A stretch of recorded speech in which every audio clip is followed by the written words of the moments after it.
Um, so yeah, I was guided by optimism, hope, and joy. Good purpose. Yeah, thank you. So how are you guys, candidates? This is a good time to connect. I think it's the first time. Yeah. No, very good. Very good. Seeing it, it's supposed to be sunny for election day, which I'm very happy about. So Yeah, a little bit warmer. That'll be Oh. nice. Yeah, and we had October snow. We all survived that. Yes, we did. All right, we'll wait for some people to start trickling in. Started the live stream, and I just said, enjoy some friendly city council chat, candidate chat. Yeah. Then I assume we'll all be muted when you're meeting with the mayor, because we'll all be on, right? Yeah, yeah. With the live stream though, so you feel free to turn off your camera for this part, because I don't know if you can see, but like on the live stream, it'll only show one person's face at a time, the person who's talking. So. Okay.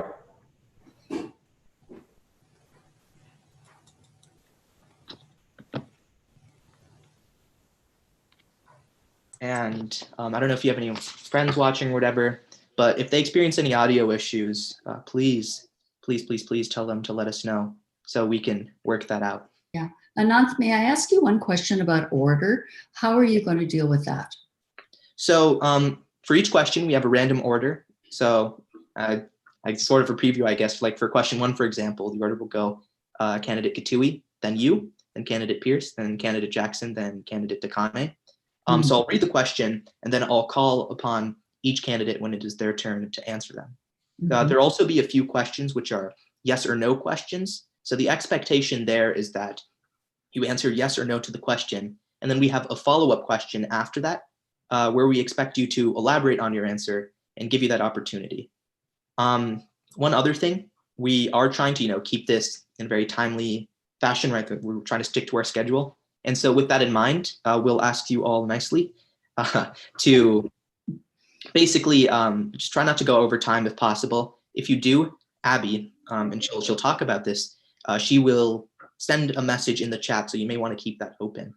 But she'll send a message basically saying, candidate, you are over time. Please wrap up this last sentence. Each question, you'll get about 60 seconds to answer. There'll be a few questions where we specify you'll get more time or less time than that. So for those questions, be prepared for that. And we also have opening statements and closing statements. And for that, each candidate will get 90 seconds. Mr. Alberg was unable to participate in this debate, but he did request having an opening and closing statement. And so we decided that would be fair. We're only letting him do that though. But so for the opening and closing statement part of it, you may notice that I'll share my screen and then play that back. The order that you mentioned, that will change for each question. Is that what you're saying? Or it Yeah. will all, yes. Yeah, it will change for each question. Okay.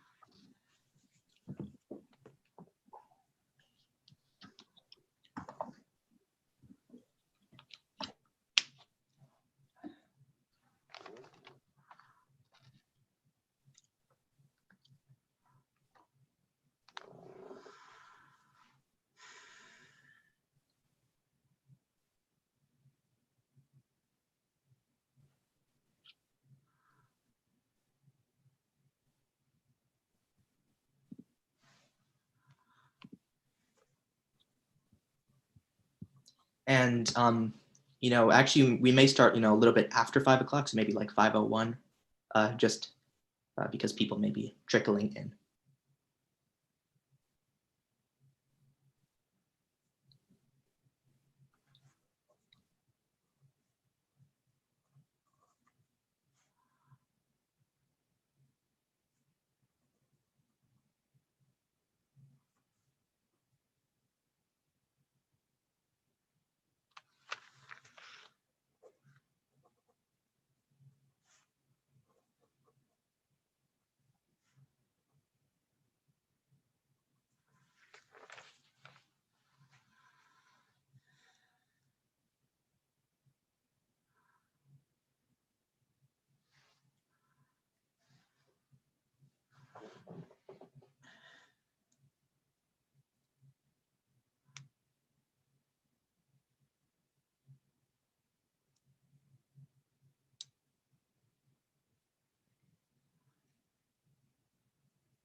Awesome. If you're watching online, thank you for joining.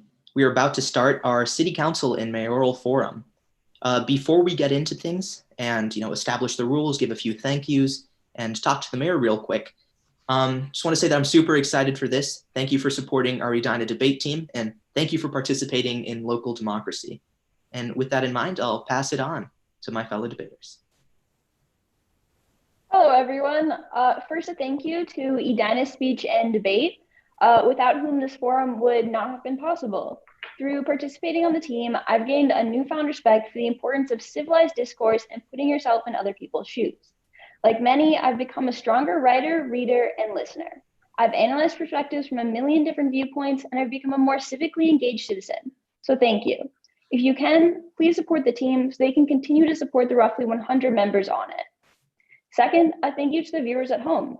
Obviously, it is a less than ideal scenario to have an online forum, but the circumstances of the coronavirus necessitate such a response. Indeed, despite this pandemic's difficulties, we have all weathered the storm of this pandemic through thick and thin and highs and lows. And accordingly, the optimist in me thinks that we can emerge from this stronger than ever, but that will require flexibility. So thank you for watching this online forum. Your commitment to local politics is what makes democracy possible. And finally, thank you to the candidates. What started out as an eager idea on the debate team has turned into a reality thanks to your participation.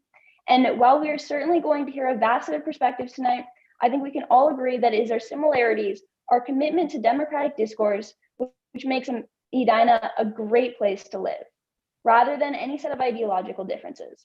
Now, I promise this is probably the longest I'll talk throughout the entire forum, but I do want to also take a quick minute to establish the rules of this forum. Each candidate will be permitted a 90-second opening statement at the beginning of this forum and a 90-second closing statement at its end. Occasionally, we will have lightning rounds where we expect a quick yes or no answer from each candidate with a follow-up question that will allow them to elaborate. For time's sake, we will cut off a candidate if they go over time, so please make sure you are sticking to the schedule. For each question, candidates will be given 60 seconds to answer unless otherwise specified. And with that, Ziyan, would you like to begin the questions? Yeah, thank you so much for that, Abby. Before we get on with tonight's forum, the first question will be for our mayor, Jim Hovland. Mayor Hovland, what would you say your biggest accomplishments have been so far? Yeah, and thanks for that question. First of all, I want to thank the Edina Speech and Debate Team and Mr. Schmidt as well for this opportunity. So, and thank you for asking these questions of me this afternoon. I think that are important for people to hear about or hear answers to.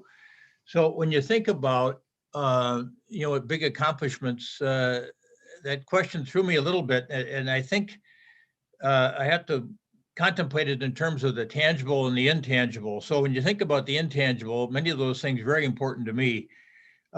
These years that I've been involved in the city council and working for our town and our region to help make it a better place, it's this whole idea that you've helped build a better sense of community and hopefully in people helping create a sense that you're part of something. It's a place where you belong. And I think you can see that a little bit in the city council race where you've got 7 people in our community running for 2 open spots that also want to serve their community. So those are some of the intangible things. When I think about some of the more tangible things that I've been involved with, you can think about this whole notion of having a sustainable community that works today and works tomorrow. That's really important. So all the things that we've worked on with respect to infrastructure, managing water, for example, transportation issues, those are important things in terms of a sustainable community. Certainly one of the critical things is that you, over the years, maintain your fiscal sustainability. And so that also is something that I'm really proud of, is that all the years I've been on the city council and frankly as mayor, that we've maintained a double AAA bond rating from Moody's and Standard & Poor's, which is, I think, for cities our size in the country, from checking in the past, there's probably not more than 3 dozen that fit in that category. So maintaining a really strong fiscal responsibility and fiscal health, if you will, is really an important thing. And then if you think about the increase in the wealth of the community itself, from going from the time of the Great Recession where our collective property was valued at somewhere in the $8 billion range, is now up pressing over $13 billion worth of market value. that really helps the people in our town that really own this town together, and helps us be able to maintain that at a real affordable level for our taxpayers. So those are some of the things I would say that I've been involved in that have given me a good sense of accomplishment over the years. Great, thank you so much. With that in mind, as I'm sure you know, there is a write-in challenge to your campaign and has been at least one op-ed oppositional to your candidacy. Of course, there's still an extraordinarily high chance that you will win the next election, but how can you restore trust with these residents in your next term? I think this relates a little bit to, I think one of the last questions that you have, and that is limiting polarization in the community. I don't have a strong sense that we have polarization in the community like you see on the statewide level or a national level. At the local government level, that's the area of government that's closest to people. Folks in our community have easy access to me. I'm more than willing to visit with people that have a difference of opinion, but I think over the years, I've really worked hard at making sure that those basic principles of democracy apply, that all voices should be heard and all voices matter. And for me, I've tried to be respectful of those opinions over time. They all help make a better decision at the council level. And for me personally, they've really helped a lot. And then maintaining civil discourse. And I think you can see this well in some of the activities that I've been involved in the region. We can talk about that a little bit later in the presentation. Amazing. As I'm sure you know, the COVID pandemic has impacted many Edina residents really significantly. So what some people would like to know is, how are you handling the COVID-19 pandemic? And do you have any recommendations for Edina residents during these trying times? Sure, and they are indeed trying times. When we got to early March, it was a very, very difficult situation in our community. So you know what's happened in the ensuing months is that the federal government has passed a CARES Act. One of the things that happened with us, we got, based on population, about $3.9 million. We took $500,000 of that money, excuse me, and we assigned it to rental assistance program using VEAP to help residents in our community that might be displaced from their work for a time and needed some rental assistance in terms of helping them with stability. Then we also committed $500,000 of that money to our small businesses through a forgivable loan program, and we're on phase 2 of that. Then we started, I think early on, you may recall, we started a Mayor's Minute. I was on television or on our local cable access every day for the Mayor's Minute, talking about the things that were important for us to be doing. We were one of the first cities that initiated a masking order. I think we were firm believers in the strategies that should be employed to try to reduce the spread of COVID. And so we adopted a masking policy, I think a week or two before the governor actually came out with his masking policy. It was popular, I think, with about 90% of our residents. They thought that was the right thing to do. And of course, there was a vocal minority that were quite upset about it. But nonetheless, we did what we thought was best for the general population. We continue to recommend following those CDC and the Minnesota Department of Health guidelines. If we can keep each other safe, we should be doing so. Wearing a mask in particular, I think, is just a sign of respect for everybody else that's around you and everybody else you're engaging with. It does provide protection for you, but it provides a lot of protection for others. And I think it's just the right thing to be doing as we go about this task of trying to take care of each other until we put COVID behind us. So those are some of the things that we're working on. We also agreed last week to provide Fairview Southdale Hospital with $250,000 to help them defray some of the losses they've suffered during COVID, because they haven't been adequately compensated by the federal government for the cases that they've had to deal with. Thank you so much, Mayor Hovland. With that in mind, I'd like to circle back to one of your remarks earlier in this forum. In your opinion, how do you think we can best limit polarization in Edina?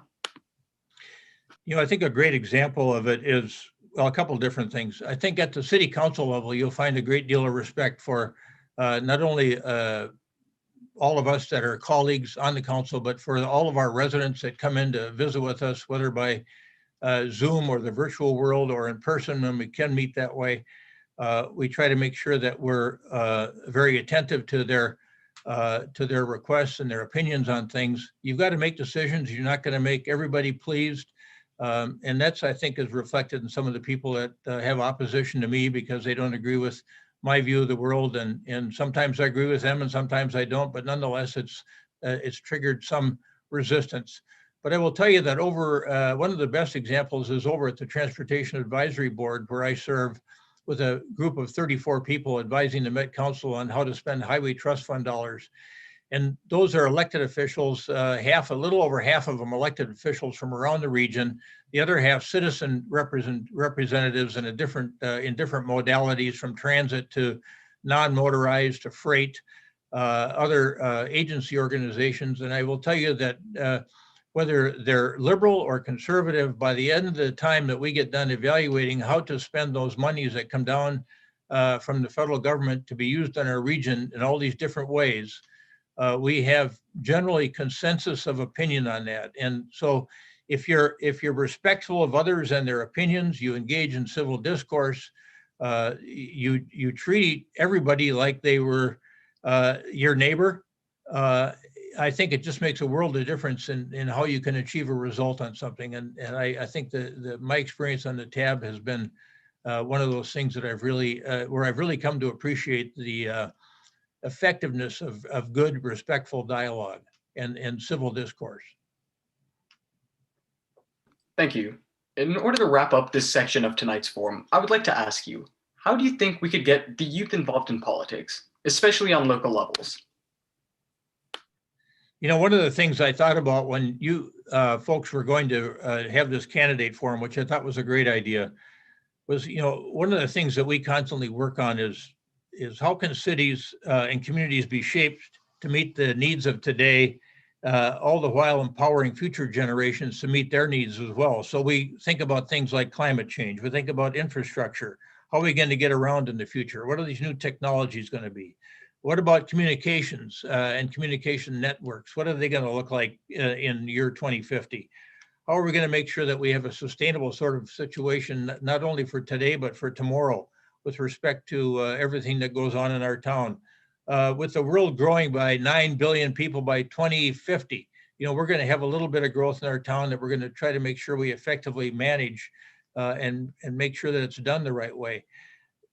We have students on all of our boards and commissions, and I think that's one way to get folks involved. But I'm hoping that some of these topics will encourage you folks as well, you young people that are thinking about, well, what kind of a world am I going to be in as an adult? Is it going to be a place that's going to be more adversely affected by the change in climate that's occurring, or is it going to be less affected because people that have gone before me have done something about it, and I'm going to continue that effort? What about some of these things like infrastructure? How am I going to get around in the future? So I, you know, one of the things I've personally thought about and haven't had time to follow up on is a youth advisory council. And it's done in some other cities around the country. And that's something I'd like to have you guys think about, you young people think about that are on the Edina Speech and Debate Team and also over at the high school. Would that be something that you'd be interested in? And we could work on the issues of the day together, and you could offer up your opinions. So beyond the kids, beyond the students that are on boards and commissions and helping with the Planning Commission and the Transportation Commission and the Environmental Commission, what about some sort of youth advisory board that would advise the mayor and the city council on issues of the day that were important to them, so we can be planning for your future effectively through your voice as well? So keep that in mind, Ziyan, and spread the word on that and give me some feedback on that, would you please? Yeah, sounds good. All right, thank you. With that in mind, that concludes tonight's mayoral portion of the forum. I'd once again like to thank you, Mayor Hovland, and I'd like to pass it on to Ananth to host the city council portion of tonight's forum. All right, Ziyan, I want to thank you too, and I just want folks to think about as we go forward together, as we think about the future. You know, and I've used this quote before, the old James Baldwin, the writer, his quote about the future. The future is like heaven. Everyone exalts it, but no one wants to go there right now.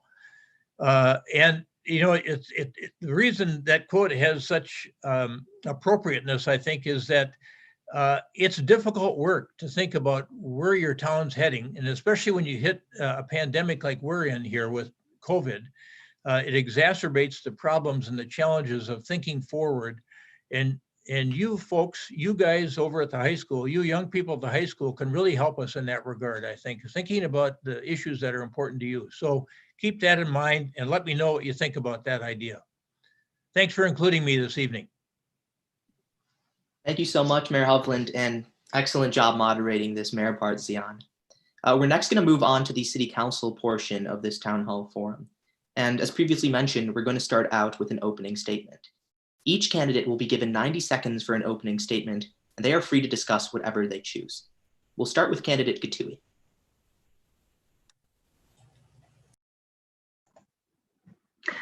Thank you for the opportunity to have this, to tell you why I want to be your next council member.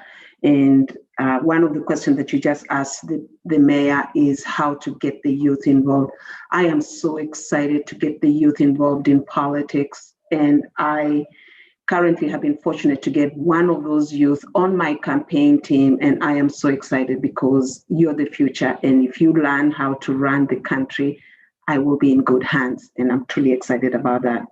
Now, about why I ran, I have lived here in Edina for the past 9 years. I moved into Edina because it is one of the premier cities. It's known and ranked very highly for its public education.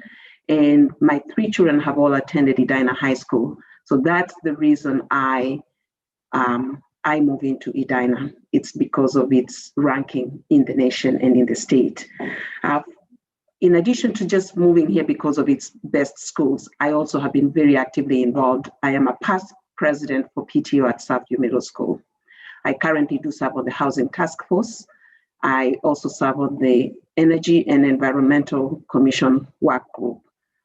So given all these things, I am truly involved. I am passionate about politics because politics is local and politics is about improving people's lives. Those are words from the late Senator of Minnesota, Paul Wellstone, who I revered. I was so excited, but very saddened when he passed away.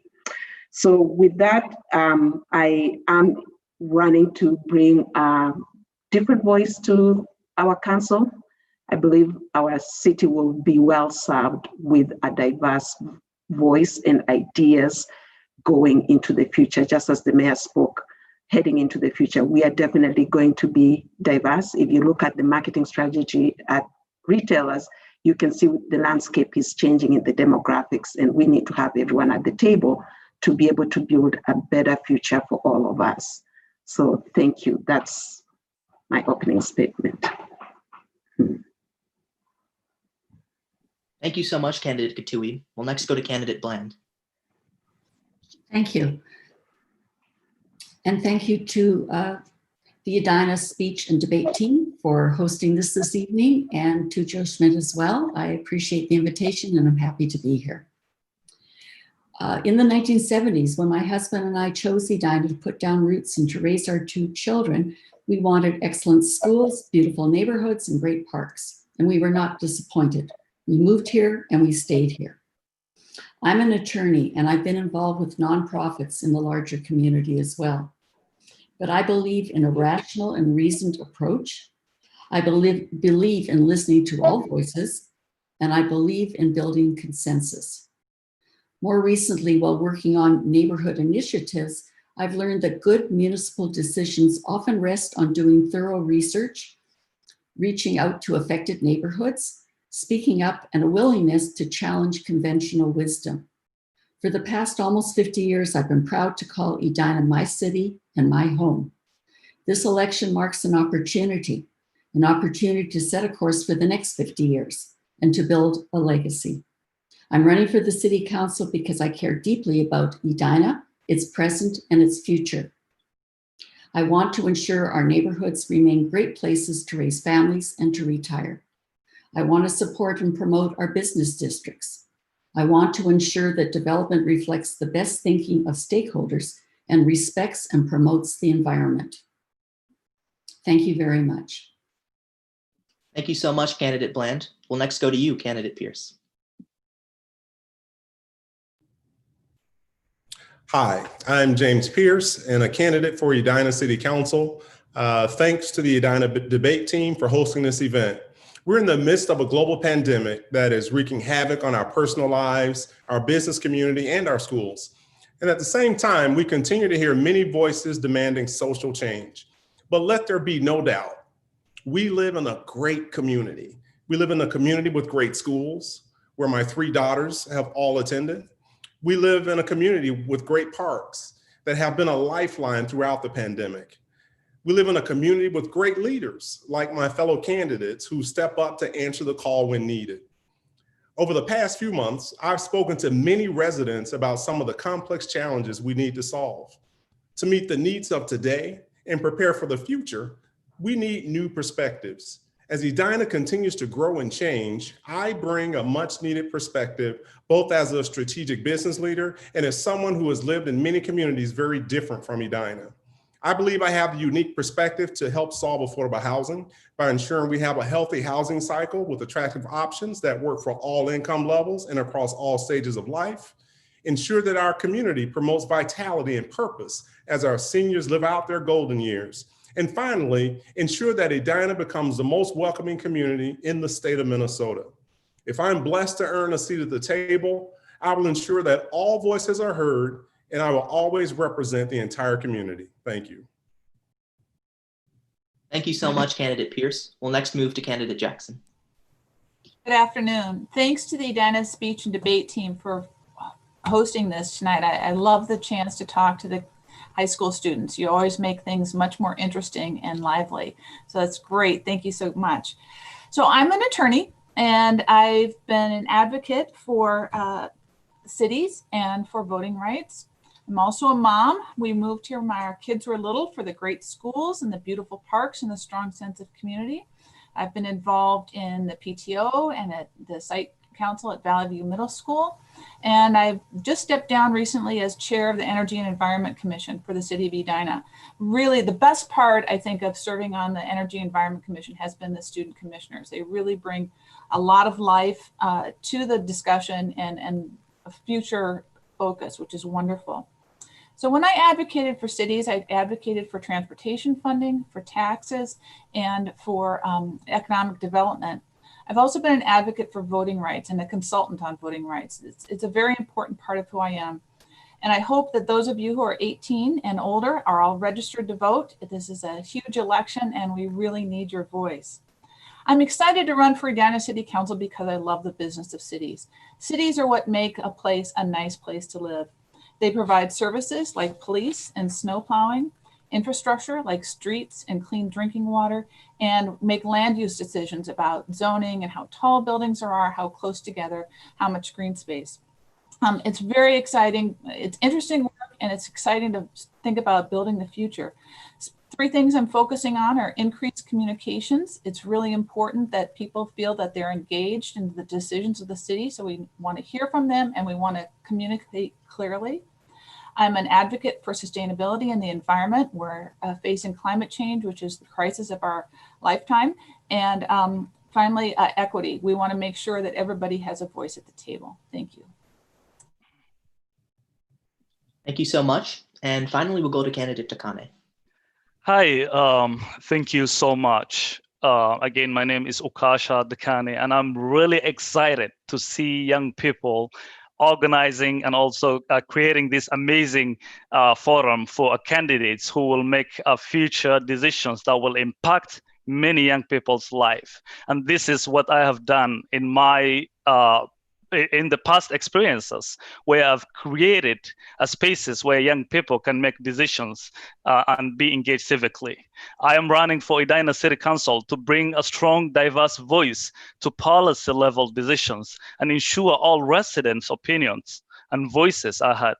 In my native language, the word Edina translates to our home, a translation that's fitting when I think all Edina have done for me and the home it has become for me and for my wife as we raised our beautiful 2 daughters, Maysam and Maysara. I am not a politician, but I am a passionate citizen, a resident of Edina who wants to do his part to keep Edina a premier place to live, work, and retire, and also raise a family. I am an empathetic listener, an action-oriented individual, and I will be the leader our city deserves and bring integrity, relevant experiences, accountability, physical responsibility to the council. I will use an evidence-based, data-driven approach to decision-making, and I will keep in a regular contact with every one of you, including the young people. By hosting Tea and Talk, helping Edina youth become active citizens, serving on Edina's Energy and Environment Commission, and attending neighborhood gatherings throughout Edina, I have seen how people can work together collaboratively to accomplish positive change. On top of all, I am a business owner and a philanthropist, and I will promise to work tirelessly for all families of mine, our sons and daughters, and for you, the young people. Thank you so much. Thank you so much, candidate Takane. And a reminder for all the candidates, we are on a schedule, so please make sure you stick to the time. This is my first time trying this out, but we're going to share my screen and going to send a video from candidate Alberg, who was unfortunately unable to make it. So hopefully everyone can see this. Yep. Awesome. First off, I apologize I couldn't be there live tonight. It's a great opportunity to get to know this dedicated group of residents. I'm going to start my opening statement with a quote from Rick and Morty. Listen to me, Morty. I know new situations can be intimidating. You're looking around, it's all scary and different, but you know, meeting them head on, charging at them like a bull, that's how we grow as people. I think this particular gem encompasses the type of leadership we need in Edina. Our city's changing and we'll need sensibility and stalwart financial stewardship as we make difficult choices leading us into the future. More than hitting on one or two issues here, I think it's more important to know what you get from me, Josh Alberg, as a leader. I'm a many issues candidate. Look at the other forum recordings. We've covered most of what you'll talk about tonight. I had to deal with some very complex problems in my career and unwind and re-strategize to meet the unique needs of the task at hand. I'm a proponent of quality thinking and inclusive discussion from the onset, making decisions rooted in insight and data and acting with a clear sense of purpose and urgency. Conversely, I do not believe in doing just to do, nor do I expect different results when employing the same failed tactic. I pride myself in being sensible and pensive, and I have a reputation for being empathetic. I was taught that if you see something that needs to be done, do something about it. In my time as an Edina resident, I've done just that. I've led grassroots efforts and organized a broad coalition of residents agnostic of their political affiliation to amplify their voices in Fight City Hall. It's a difficult process and one that requires active engagement, listening, balancing competing objectives, and managing expectations. As change in Edina pushes forward unrelentingly, resident engagement will be imperative. I ask you vote for me, Josh Alberg, as one of your two elected council members in 2021. Thank you and have fun tonight. Awesome. So some kind words from candidate Alberg, and we're going to move on to the question section of this debate. So we're going to start out with the environment. According to Edina's 2019 Quality of Life Survey, 75% of respondents said the city should create policies to address climate change. Yet despite this, Edina has failed to meet its climate goals. In 2015, for example, the city was unable to meet its target of reducing greenhouse gas emissions by 15%. Considering the true global challenge of climate change for my generation and future ones, how will you reduce Edina's carbon footprint? We'll start with candidate Jackson. All right, thank you. Well, in response to missing the goal in 2015, the city of Edina adopted a Partners in Energy program. And that's how I became involved in the city. Actually, I brought that program to the city government and we looked at how we can move the dial on this because we hadn't. So we broke it down into three sectors: the residential sector, the commercial and industrial sector, and the government sector. And each three of those entities make decisions differently, and they have different types of carbon use. So our goal as a city is to reduce our own carbon footprint, and then to encourage the other sectors to do it as well. We can't force them to because they're private actors. One of the things that I championed in the Energy and Environment Commission is a benchmarking ordinance where we can begin to measure how the energy use of these large buildings in Edina, because if you can't measure it, you can't control it. So that was the very first step. It was a big, we were the second city in the state of Minnesota to have a benchmarking ordinance. And I'm looking for practical effective policies like benchmarking to move forward. It'd be great to have this under the umbrella of a climate action plan, which is just a way of organizing steps to reduce our greenhouse gases. So it's a passion of mine. I've spent a lot of time working on this, and I'm looking for practical solutions that move the dial and that to get people on board in their personal decisions, in their private decisions, and in our public decisions. But the city of Edina should be a leader and set the standard and be an example for the rest of the sectors. So thank you. Awesome. We'll next move on to candidate Takane. That's a great question, and this is one of the main reasons why I hop in this campaign, is to ensure cities like Edina have a climate action plan, which will reduce our greenhouse gas emission. And by doing that, we need to collaboratively work together to improve policies that will impact our climate. One thing that we have done alongside with some other residents in this campaign trail is to bring diverse voices together to talk about issues like how can we improve our climate and how can we hold our city accountable. Before I came to this campaign, I was involved in I was nominated by the UNA USA to be a champion for the climate action plan for cities across Minnesota. And I had to talk to the Energy and Environment Commission on where we are on that in climate action plan. But unfortunately, we didn't have any plan at all. And it's something that we never planned for it in the past under the leadership of so many leaders in the Energy and Environment Commission and in the city. And one thing I believe that the climate action plan is the starter of reducing the greenhouse gas emission, and also reducing or preventing human-made climate change. Thank you so much, candidate Takane. We'll next go to candidate Bland. We all want less emissions, and we all talk in platitudes, but what we really need are specific changes that the City Council actually has the power to implement. First, for example, we need to get climate impact study from an engineer from the engineering department for everything in the city. Sometimes departments in our city are so focused and so narrow in their thinking, they don't think holistically. For example, when we had an issue last year in our neighborhood, and I spoke to the head of engineering about the impact of an industrial plant in a single family neighborhood, the head engineer told me, and I asked him, is there an environmental impact survey? And his response was, no, we don't do that. Well, I think we have to start talking about doing that. We need to get the carbon footprint for everything. Second, we need to hold every development to a high standard, asking how can we reduce the emissions before we approve this development? I would ask 5 questions. Number 1, what is the net carbon impact on this development? Number 2, what is the ratio of green space to non-green space? Number 3, what will be this development's impact on water infiltration and groundwater? Number 4, what will be the development's impact on density, traffic, and pollution? And number 5, what sustainable methods and materials can be integrated into the development's engineering to improve its impact on the environment? Answers to these questions should inform how the council renders its judgment on any new developments. Does this development make the city better? Thank you so much, candidate Bland. We'll next move on to candidate Pierce. Thank you. I think that the city definitely has goals that you've heard my fellow candidates talk about, and you actually mentioned the 2030 goal. But I believe that in order for us to really move the needle, we have to start to focus on behaviors. So one of my favorite books is The Power of Habit.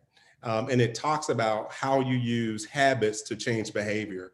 And so I'll give an example. If I put solar panels on my home, it moves the needle very slightly for the whole, but it lowers my bill almost immediately. But if we can figure out how to change the behavior so that not only do I have solar panels on my home, but my whole street does. And so I think we have to be creative and aggressive at figuring out how we can use marketing, how we can use different ideas to start to change behaviors. Because once you can get to a tipping point with something like that, you can really start to move the needle. An example I would use again is there are smart appliances that are used in countries outside of the US and Europe. I think in Seattle, they use some of these devices that are smart enough that they activate when the power is the cheapest on the grid, and then they perform their action. I think if we can find a way to get more people to understand how this impacts each and every person, we can start to change behavior and really start to drive towards some of those very aggressive energy goals. Great. Thank you so much, Candidate Pierce. And finally, Candidate Gatui. Thank you for this question. Climate change is an existential threat to our livelihood. It's no accident the fires are happening on the West Coast. So what we can do to reduce green gas emissions is imperative. I believe that when I sit on council, every opportunity that I can will aggressively work towards encouraging renewables. Just to add to what James Pierce said about changing behavior. For instance, if I am on my block and I put renewable solar panels on my roof, very likely my next door neighbor is coming to inquire and say, why did I do that? And just by sharing the benefits of why renewable solar panels are important, we'll start influencing and changing that block by block. And like I say, the initial investment in solar panels is going to be very heavy, and that is what is discouraging rapid adoption of it. But it is the price of that is going down. I believe eventually we are. And as more people get to recognize the benefits of going on to renewable energy, the nuclear power plants, we will need to retire those. We are not going to have any need for Excel to keep upgrading that or making more investment because it will cease being profitable for them. So for me as a council member, I will be encouraging renewable at every chance I can. I truly believe we need to act, and the time to act is now. I do happen to have a 2-year-old grandson. I don't want him coming up 2050 and we're still at the same position today, talking about climate change being an existential threat to him. So I have a building incentive to want to bring this on board much faster than I can. So I am encouraged to do that. And according to Irina, we do not have any time. We must act now. Okay. Thank you. Thank you, candidates. I'd like to remind you of a few things. First off, we are on a tight schedule, so please stick to the time. These are not going to be 90-second questions. You have 60 seconds to answer them, so please remember that. And then the second thing I'd like to remind you all of is some of you are forgetting to mute yourself. On the live stream, then it shows your face instead of the candidate who is speaking. So please make sure that you are muting yourselves. Otherwise, I'll have to forcibly mute you. And one other thing, if you are going to go over time, despite Abby's warnings, again, I'll have to forcibly mute you. Don't want that to happen, so please make sure you stick to the time. This next question was submitted by a sophomore whose mom works at Fairview. She asks, with the recent shooting at Fairview Southdale, I'm worried that Edina is becoming a more dangerous place. How will you address this? We'll start with candidate Pierce. Thank you. Definitely, issues like that are surprising and concerning for everyone. I do think that one of the things that I would look to do is to ensure that our public services have the resources that they need. And if that means with our police department, having them to be able to do more patrolling in certain areas, as an example, I think that would be a good option. One of the things that I believe, like my father always taught me, that laws are in place to keep honest people honest. And so I think also having visibility of law enforcement in areas where we think there are high traffic, I think that will help to start deter some of the crime or some of the actions like this particular question is mentioning. I think it's really important that we have that across our community to have all of our residents feel safe. Thank you, Candidate Pierce. Candidate Takane. That's a great question. So in addition to properly funding our police force, I believe taking a preventative measures to reduce crime and having police to collaborate with communities and various organizations to amplify public safety is a critical need. Organization like ours, the one that I lead, we have trained the young people on how they can resolve conflict and become community peace ambassadors. And training these young people will have them lead public safety measures in the community. And also I've done a community tea and talk with the law enforcement and the community members to collaboratively bring solutions to the table that will improve our public safety. It's all a matter of coming together. And I always say we are stronger together no matter what. Thank you so much, Candidate Takane. Candidate Jackson. Thank you. Well, I agree with the previous speakers. For sure, we want the police out patrolling and being visible, and also to work on community relations. They're very good at meeting with people, coming to block parties, and having their presence known, and to have that strength and friendship with the community. But it's kind of counterintuitive. But rapid apprehension is actually a very good crime prevention tool. And the shooters in the Southdale Fairview incident were caught within 3 weeks. That's really fast, and they'll be brought to justice very rapidly. And that's why, I'm in favor of the funding level we have for police. I love their training that has conflict de-escalation and ways to handle situations that get rough. And also they do a lot of community work to build those solutions. If there's any opportunity for gun safety training and in the community, I think that's also important. We need to reduce the number of guns that are out there. And I'm in favor of policies to reduce the number of guns in the general population, especially gun safety training. But rapid apprehension is also crime prevention. And I'm very proud of the police officers for bringing those guys to justice right away. Thank you, Candidate Jackson. Candidate Bland. Thank you. First, I would like to address the person who wrote the question. I'm so very sorry that you had to deal with this. It must have been very scary for your mom who worked at Fairview, and that's not what Edina should feel like. We need our public services to reflect our growing population, and this means that they have to be properly funded. This starts with tax increment financing, because what happens is money is diverted away from the services that the city needs, and part of that is police and fire. And then we have to expand and reallocate sources to new high density places like the Southdale area, like the Fairview area. As the population going to the Fairview Hospital increases, to the emergency department and to the hospital in general, we have to make certain that police patrols are in that area.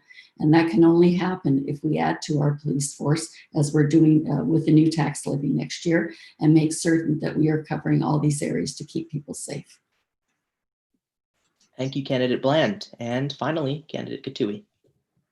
Yeah, thank you. It's truly unfortunate when we have that shooting happen, but by the time the police arrive, the crime has already happened.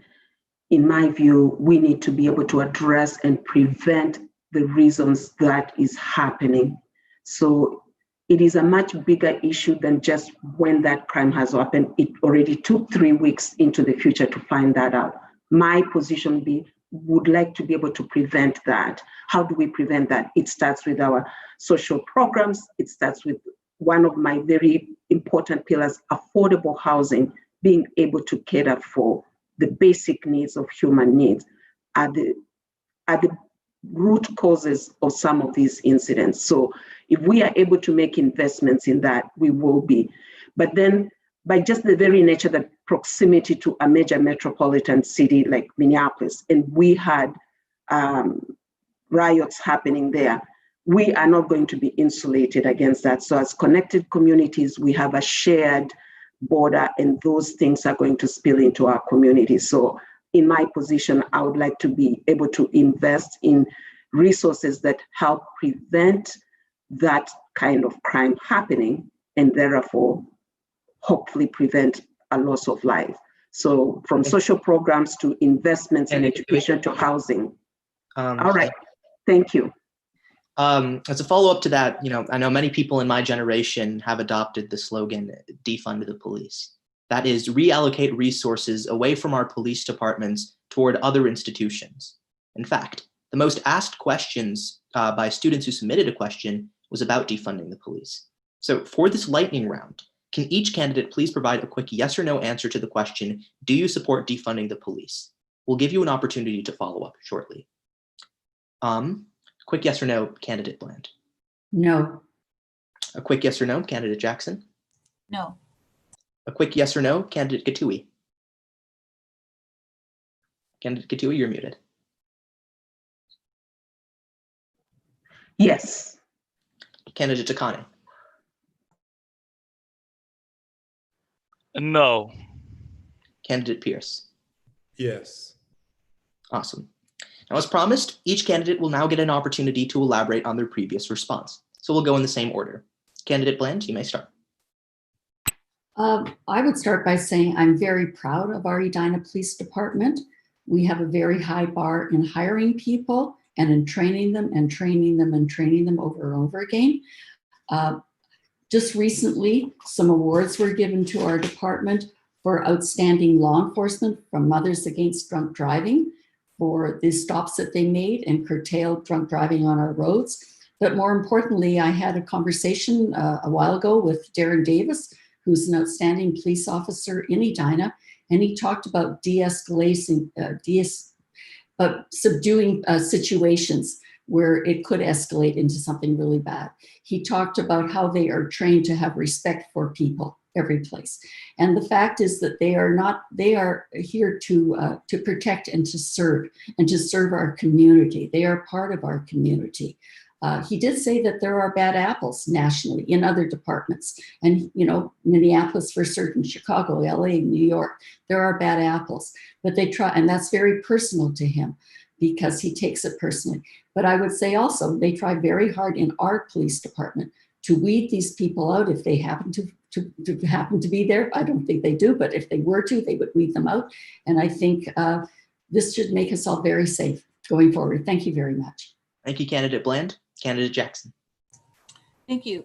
I think the term defunding the police has been so politicized, it's very difficult to unravel that. I'm not in favor of defunding the police, but I am in favor of looking at what types of calls are we getting in our 911. Are they calls where a social worker would be appropriate, or have we criminalized actions that really where there could be an alternative response? And I'd like to see if we can provide some alternative responses, whether through a social worker, through a healthcare worker.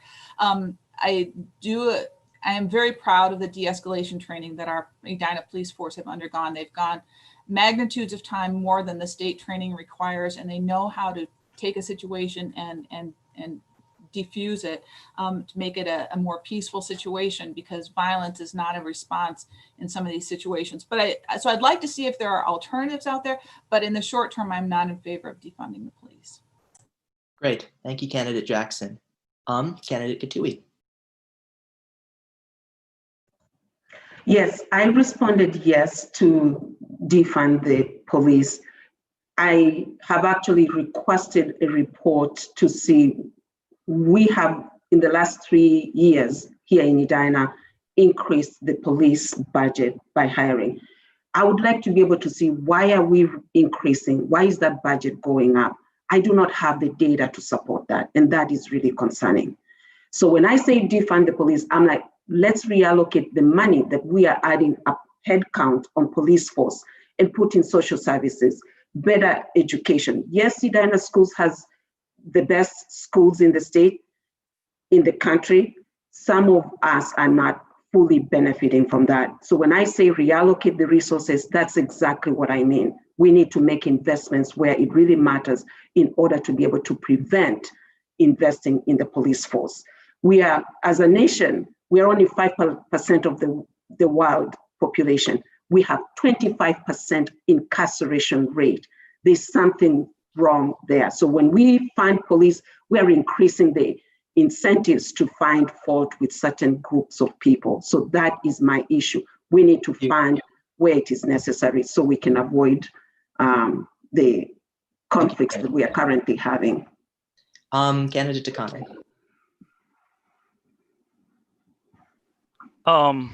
Yeah, I said no because why defund the police when we can add on?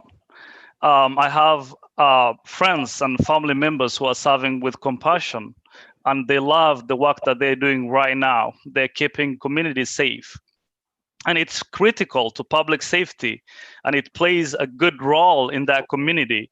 Right now, we have seen the effect of even having that conversation in Minneapolis. I am a small business owner, and one of my business is in Minneapolis. My sister and my family lives there. So we have seen how public safety have deteriorated, how it have become even worse on these days. So when we can add on, like the only positive changes that I will suggest will be having a mental health resources and also having the data collection policies be included in that, which have been actually suggested by the Race and Equity Task Force. So I will add on to it, but I will never defund the police. And I will support, as a matter of fact, on ways we can collaboratively as a community come together for improved policies. Thank you, Candidate Takane. And finally, Candidate Pierce. Thank you. Mr. Moderator, you gave the best definition of defund the police that I've heard. And I think if more people understood it by definition in the way that you articulated it, it would be less polarizing across the nation. In its simplest form, defund the police just means allocate to need. And so I'll give an example. I've looked at the data for 911 calls for Edina. Almost 20% of those calls are health checks and mental health related. And so I said yes, because what I would like to see is for us to look at what resources, our services, our community needs, and we should allocate to need. And that may mean that we take some funding from police in order to give them additional resources they need so that they can handle things like mental health check calls. And so when I say yes, I definitely support our police. We need law and order. They're an essential part of our community, but we need to look at what services we need, and then we need to allocate funding so that all of our services can remain top-notch services for Edina. Thank you, Candidate Pierce. So this next question was asked by a senior who wanted to know more about tax increment financing, better known as TIF. His question was rather simply, what is TIF and do you support it? We'll start with Candidate Takane.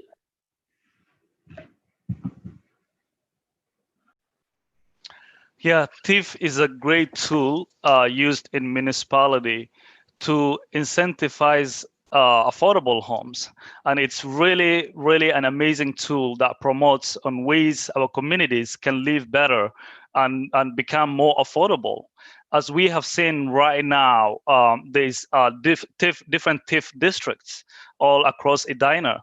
And we are privileged to have that tool that will, promote on ways the affordable housing is existence. And it's a need right now more than ever, even before COVID. Right now, COVID have exacerbated many of those needs. So TIF is a great tool that I believe on.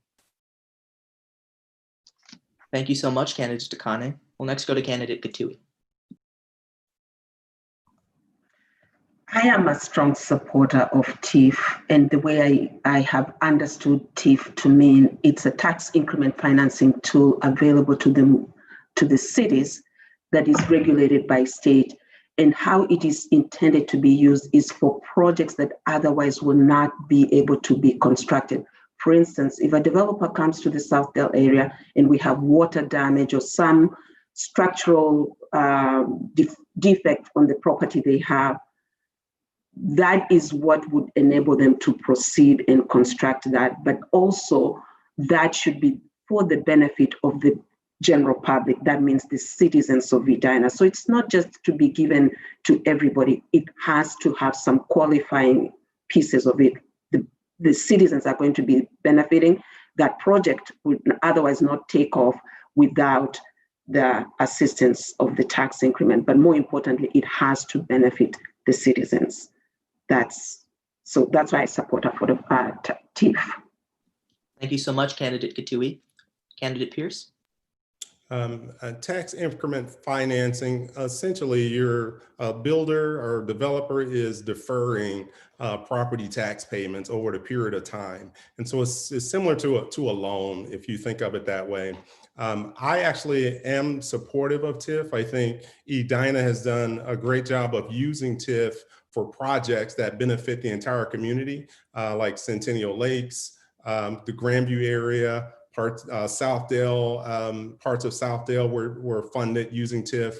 But I do think we have to be very cautious and smart about when we use it, because as Rhonda mentioned earlier, it does impact if we collect fewer property taxes, that does have a trickle effect across some of the other services that we provide in Edina.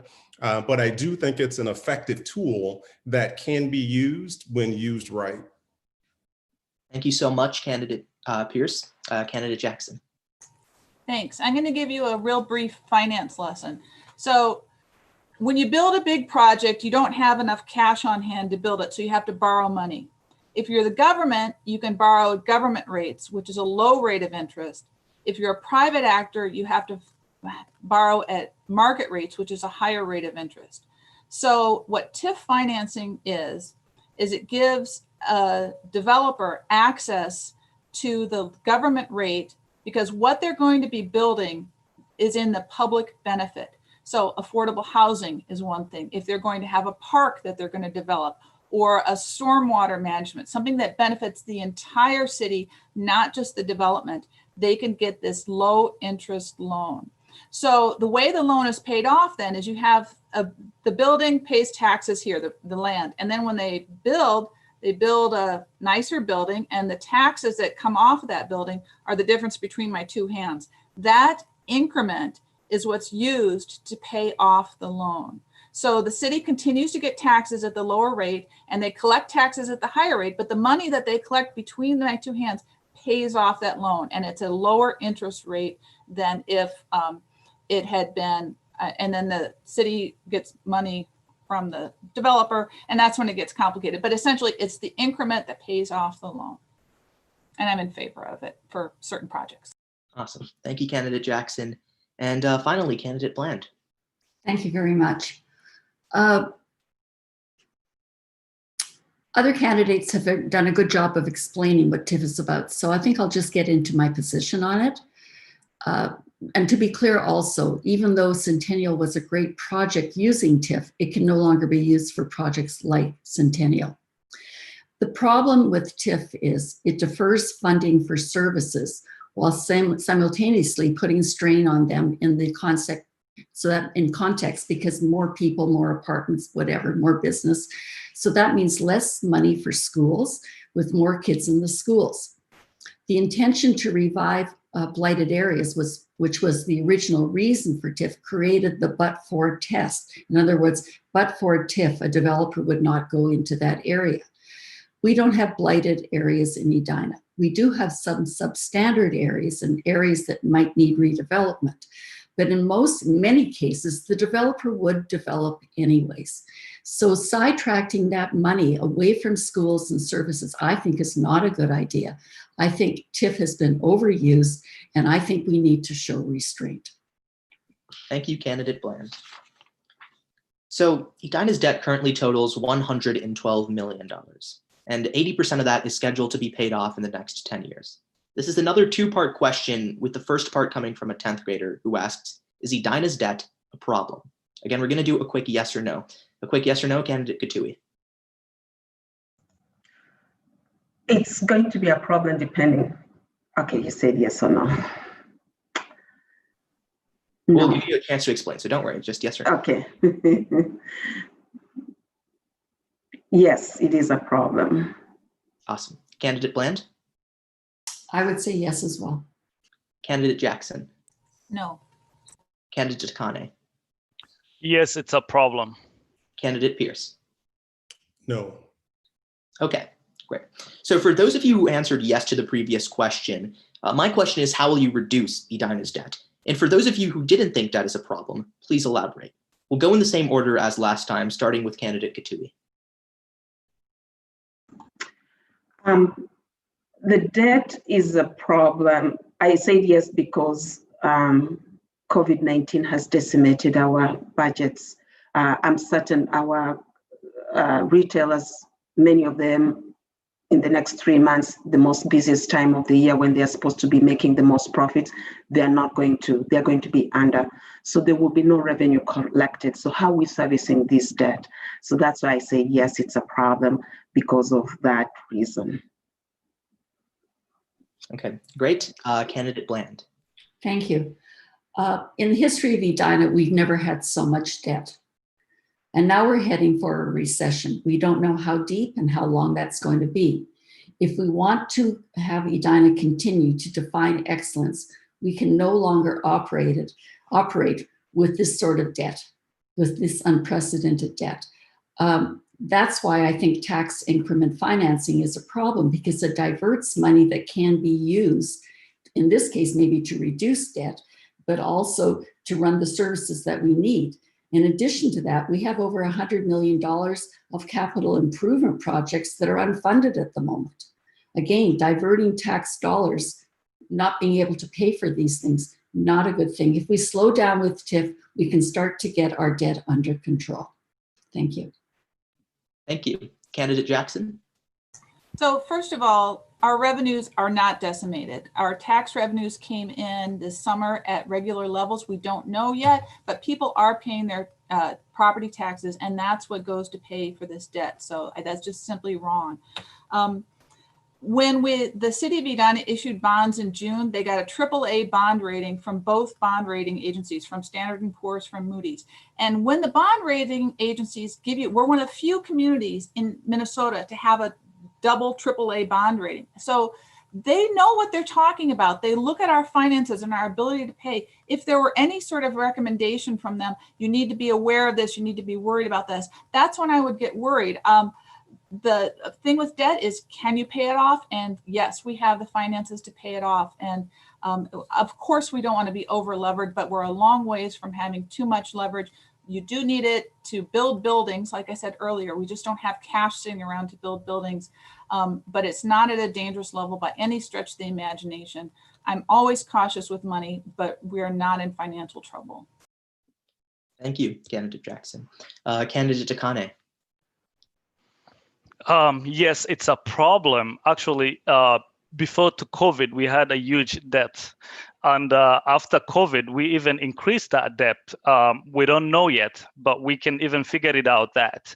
But how can we collaboratively improve that? The question I'm asking is the city transparent enough to involve residents and their inputs in those decisions? Are we transparent in our financials, in our budgeting, in our spending? Like, I have served in organizations, and I am almost close to 5 organization board of directors. And every board meeting that we are having the budget being discussed. How is will the city use that model? And the other thing is, we need to have an evidence-based decision-making when it comes to spending and budgeting and accountability. Are we, working on what works? Are we highlighting the gaps where evidence of program is effectiveness and what is lacking? Are we enabling the city council to use evidence in budget and policy decisions? Are we relying on systems and monitors implementation? And that's why I say we need a generation that's technologically fit to bring data to curb wasteful spending. Thank you, Candidate Takane. And finally, Candidate Pierce. I said it's not a problem, primarily because I don't believe we are over leveraged. And if we're not in that situation, then I actually think it goes back to what the examples that Rhonda gave, right? We can be smart about, we can make decisions on how much of our tax revenue we want to use to pay off the debt and how quickly we want to do that. We're not in a situation where we have to make drastic decisions that would negatively impact the community to pay the debt off. So I think we're not overly leveraged, and I think it's a good balance in how we're managing the city. But we do have to make those smart decisions on how we can accelerate paying off the debt so that we don't end up in a situation where we have more expenses than we have revenue to cover. Thank you so much. Now, I know we touched upon policing, and usually that goes hand in hand with racial justice. So I want to trace back to that. This junior asks that while Edina has renamed parks and changed its city hall decor, examples like those feel like cosmetic changes. As a person of color, I want more than that. How will you move beyond superficial changes to find actual solutions to the problems of race in our city? We'll start with candidate Jackson. Well, thank you for the question. It is a difficult problem to address, but I want to start by acknowledging that Edina has had a history of racial discrimination, and I know that being a Black person in Edina and a person of color is very different from being a white person, and I want to honor that and acknowledge it. Yes, the superficial things are small, but it's also a change in focus. So we want to make sure that people feel welcome here so that we have a variety of people living here and everybody is welcome. And so the cosmetic things, they do feel small, but it's also a different way of looking to make sure people feel welcome. We do want to continue to look at police policies and whether they are perpetuating racial discrimination. Another thing, I'm a strong advocate for affordable housing. We want to have a variety of people. We want to have economic diversity. We want to have racial diversity. And we want to continue to, because in diversity is strength. And I'm in favor of that. And thanks for the question. Thank you. Candidate Pierce. Thank you. So I was able to lead the Edina Race and Equity Task Force, and we had 21 recommendations that actually expanded to probably 45 recommendations once you started to look at each one of those. And so what I think we need to do there, those recommendations were a broad range of things. Some were easy to do. Some were more difficult to do. Some of the easier ones are the ones that your question comes from, that are more cosmetic, very quick and easy things to do. On the other end were very complicated things that I think take a lot more time. One example was in policing, where we said we'd like to have a resident review board. Something like that would allow a resident who has had an issue with police have a place to go to talk about what that issue is, and then have the residents say, yep, we should move forward with an investigation. Things like looking at data to see if residents who are experiencing issues are being adversely impacted or targeted by the police. Some of those types of changes take longer to get into place. And likewise, that also means it takes a longer time to see the positive impact of those changes. And so I would stay the course with what we have and then move forward, look for other ways to have systemic changes in our environment. Thank you, Candidate Pierce. Candidate Bland. Thank you. Under the scope of the City Council, we need to seek out every voice. Everybody needs to be respected and every voice counts. Recently, while door knocking, I met somebody who was a recent immigrant who didn't know how to address an issue in her neighborhood with the council. There was a bit of a language barrier and she wasn't certain how to navigate the website. I was able to help her get something fixed. I made the appropriate calls and looked after it in a couple of days. That's something that we need to do on the council. We need to set an example by actively seeking out people wherever they may be, whatever community they may be in, teach them how to interact with the city apparatus. At the same time, let them know that we value including them in the process, that each one is important. I would seek out those marginalized voices if elected. Thank you so much, Candidate Bland. Candidate Katui. Yes, thank you. When it comes to racial equity, it is one of those issues that it's part of my platform, improving racial equity and racial justice in our community. The recommendation that was offered by the Race and Equity to have a citizens review board would have been profound as far as I'm concerned, as one of those things that could immediately start effecting change for those of us who are people of color. If I have a resident review board looking into police misconduct, there's chances that they're going to know they're being held accountable for how they treat us. When I have my daughter telling me one of her friends was simply riding a bike on the sidewalk and was apprehended by Edina police until the mother or the parent of this young man had to come for no reason other than he was riding his bicycle. That's inconvenient for me as a parent to be called for that incident. So for me, there are certainly things that we could have addressed very immediately, and a citizens review board would have been one of those things. And I would still like to advocate and say we need a citizens review board to try and hold our law enforcement accountable for how they handle us as part of our community. They're here to protect and serve. Thank you. Thank you, Candidate Katui. And Candidate Takane. This is a great question. As a city, we need to partner with communities, especially those from diverse communities in our city, and to collaboratively talk about ways we can improve our racial equity and justice. How can we do that? How is the city communicating to different channels or to different groups of diverse people in Edina? Communication is one of the things. The other thing is the city have a race and equity task force, and through the Race and Equity Task Force, there's items that have been suggested that are in progress in that report. How are we holding staff accountable and the council accountable as well in following up with that? The other thing is we want to make Edina more welcoming and more safer for all residents. And are we using data to do that when it comes to law enforcement, to public safety, and to all that?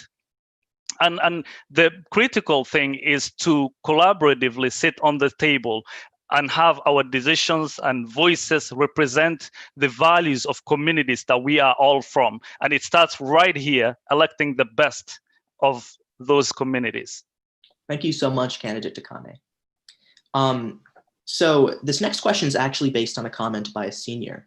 She writes that while I haven't lived in Edina as long as most people, I've still noticed drastic changes in the city landscape. For example, the Southdale area looks much different than when I was in elementary school. Before we unpack this question, again, I want a quick yes, no, a two-part question. So in general, are you supportive of the high density changes in Southdale? A quick yes or no, Candidate Pierce. Yes. A quick yes or no, Candidate Jackson. Yes. Candidate Takane. Yes. Candidate Katui.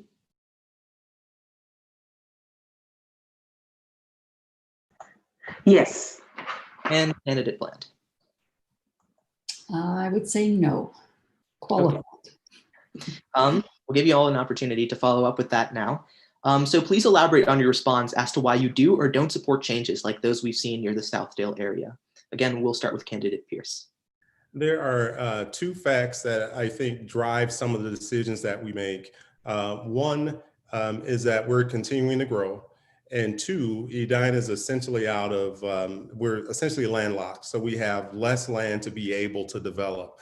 And so as long as those two things are true, I think that at some point we're gonna have to have higher density housing options. Now you might debate me on the rate of change, but those two facts are definitely impacting Edina. And so I would actually look to do more high density housing in the Southdale area, but where the Southdale Mall is. And so sometimes I think when people say Southdale, they think about the other side of France because we do have some high density housing there. My approach would be to repurpose property like the Southdale Mall area that has been negatively, dramatically impacted by COVID.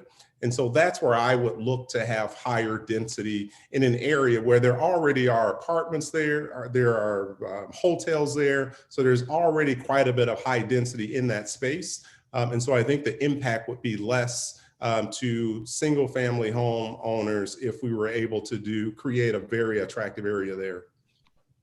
Thank you so much, Candidate Pierce. Candidate Jackson. So the development that's been happening around the Southdale area has been driven by the private market. Remember, we went through a massive financial recession in 2008 to 2012, essentially.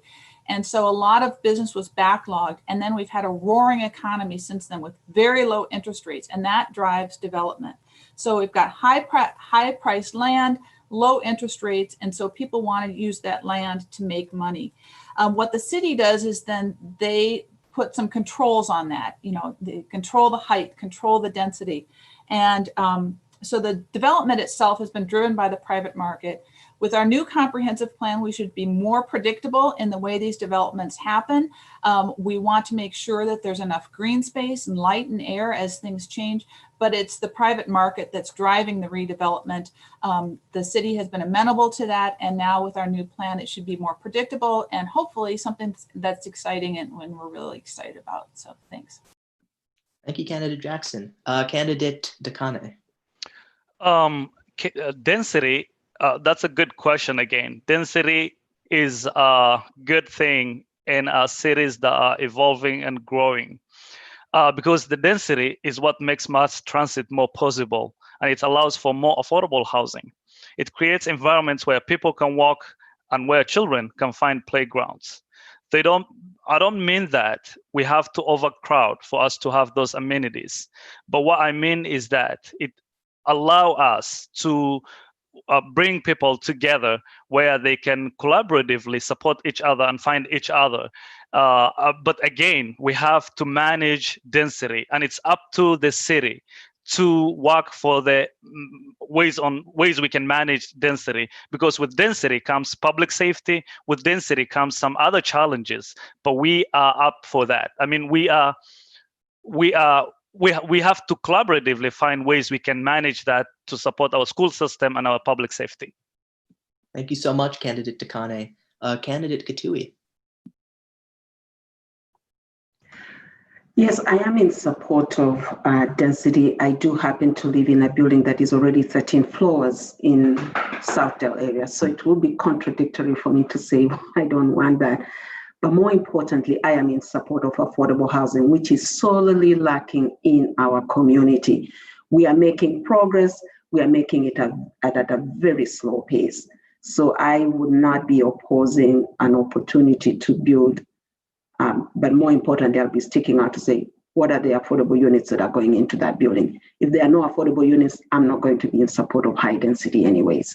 So in high density in itself does actually help offset tax base. It will be on a much smaller square footage, but still paying a higher rate because of the many units that are there. And for the same reason that James already said, we are landlocked, so we don't have any other place to build but go up. But again, it has to be regulated by our zoning codes. And what is zoned for that area is what I will be holding the developers to. So thank you. Thank you, Candidate Kitui. And finally, Candidate Bland. Thank you. As I said before, I said no, but qualified. I think the Southdale area is the area for density in the city, but we really need to do it thoughtfully and democratically. Two things I would like to address. First, neighborhoods and neighbors need to be involved and get behind it. If they are educated, they will get behind it. But leaving them out of the process only makes them angry. We can't have a cohesive community if people are angry and feel left behind. The other issue is that people talk about, and I find this when I knock on doors, is how high do we go? The Westin is 238 feet high. The Guitar Center building is 218. And at the US Bank corner on 70th and France, they want to go even higher. We have to decide how that height is going to be. And at the same time, what is the scale going to be at the first few stories when people are walking and jogging and biking and driving in their cars? If the economy is driving development, if interest rates are low, driving development, why do we need TIF? These developers are going to do it anyways. They want to come, they want to develop, they want their bottom line. We've given away too much TIF, 9 districts in the last 7 years. And my thinking is we've got to pull back. We've got to show restraint. We've got to allocate those funds to the city's needs because our needs are great. Thank you, Candidate Bland. Thank you. In debate rounds, we get a lot of tough questions. There are hardly any softballs. So now we're going to apply a little bit more pressure to each one of you as candidates in what we call the hardball round. I apologize in advance. 1 tough question per candidate and a follow-up about their campaign. 2 minutes for each to respond to that first question. The following questions were generated by the debate team leadership from information that is publicly available in the local news and social media. We'll start with Candidate Jackson. Now, Candidate Jackson, many residents are now aware of a mishap that happened at the League of Women Voters Forum. You missed the microphone check, had technology issues, and on live TV said an obscenity. Then, as documented in the Sun Current, changed the video to remove your error without notifying the public. Obviously, the issue has caused some contention, so I wanted to give you an opportunity to explain. Why did you try to replace your original video privately with the re-recorded one without informing the public? And how will you regain public trust? Well, first of all, that's not entirely accurate. What happened, I'll tell you what happened, but afterwards, I got the opportunity to reread my opening statement, and that was what was put forward. I didn't change the answer of any questions. What happened is, so I serve on the Energy and Environment Commission. I had a meeting this afternoon. WebEx does not like my computer. So I had experience of trying to get onto a meeting and not able to because I logged in too early. So when the League of Women Voters said 6 o'clock and the email invitation I got from the city said 6:30. So I thought I would do the proper WebEx thing and log in at 6:30. That was a mistake. And yes, I have paid for it. I did not, like I said, I re-recorded my opening statement. They said if it's identical, and it was a mistake. We've all had to live through Zoom calls and everything, and I made a mistake, and I feel terrible about it, but I'm human and I make mistakes, and technology and I are not really close friends. So, but I didn't do anything that was illegal or immoderate. I re-recorded my entrance, and because I didn't know how the microphone was going, I would never swear on public things, but I didn't think my microphone was working and I couldn't find my phone because I wanted to put my distractions away while I was on the thing. So I apologize. It was not a good showing, but I'm human. And as a follow-up to that, though, there are still some critics who explain that it is fine that you made all of those mistakes. The problem they had was that you didn't notify the public. How exactly would you respond to those sorts of criticisms? Well, I mean, the public could see me making mistakes. I guess I don't understand. I don't understand the question. I asked them to change to put in the thing so that people could hear my opening statement. What ended up happening was that and the Facebook feed was never changed. So you could always see the original. They ended up airing the original and then putting the opening statement at the end, which I think was the right answer. I guess I don't know what to say. I mean, I don't have anything to hide. I made a mistake and I thought it would be better to not have me running around like a crazy person, but now you can all see it. It's been broadcast several times, and you know, nobody has suffered more than me because of my mistake. I mean, it's hurt me more than anybody else. And I'm certainly in favor of being public. And, you know, I know that I support the Data Practices Law, I support the Open Meetings Act. And as a public official, my public statements will be public, but I made a mistake. Next on to Candidate Bland. Candidate Bland, you are the oldest candidate on this virtual stage by far. And unlike the others, you don't have children in school. Many voters, including 79% of younger voters nationwide, think that younger candidates are preferable to older ones. as they bring a certain kind of vigor and longer-term thinking that older candidates may not have. Given that you are the oldest candidate, are you capable of, and do you have the perspective to govern Edina with the long-term thinking needed for this city? And will you be able to represent many Edina residents who are younger than you? Good question. I'm very happy to address it. I would start by saying that some people age like milk, and I age like fine wine. I've lived in Edina a really, really long time, as you stated, all my adult life. I know the history of the community. I know the arc of our history. I know where we are currently and what legacy we have to build for tomorrow. We all stand on the shoulders of others. None of us got here on our own. And in building that legacy, I'm hoping to build something that your generation can carry forward. That's what this is all about. I think that with age comes wisdom, and the fact that I have a long view gives me better insight, better perspective about what the city needs. I understand how young people might view me in a certain way, but I'm not like everybody's grandmother. I have the wisdom and the capability to do the job very, very well. This is a new chapter in my life. And at this chapter in my life, I want to devote it to the city. That's exactly what I'm focused on, the city of Edina. This is what I'm aligned with. I'm a nonpartisan candidate because I'm aligned with Edina. This is not a step to a higher office. This is not something that I want to use for something else in the future. This is only about me and Edina. Edina is part of the fabric of my life, and I am part of the fabric of Edina. This interchange, this melting together is part of who I am. This isn't just my city. This is my home. Are you stopping me? Yeah, I do want to bring up, an argument some other people might make, because on the flip side of things, young people are the ones inheriting the city, not you. So Yeah. how will you prove to them that you are invested in their future, especially considering it may not be one you see? Well, I don't want to think about the future I'm not going to see. I want to think about the future I can control. I want to think about now going forward.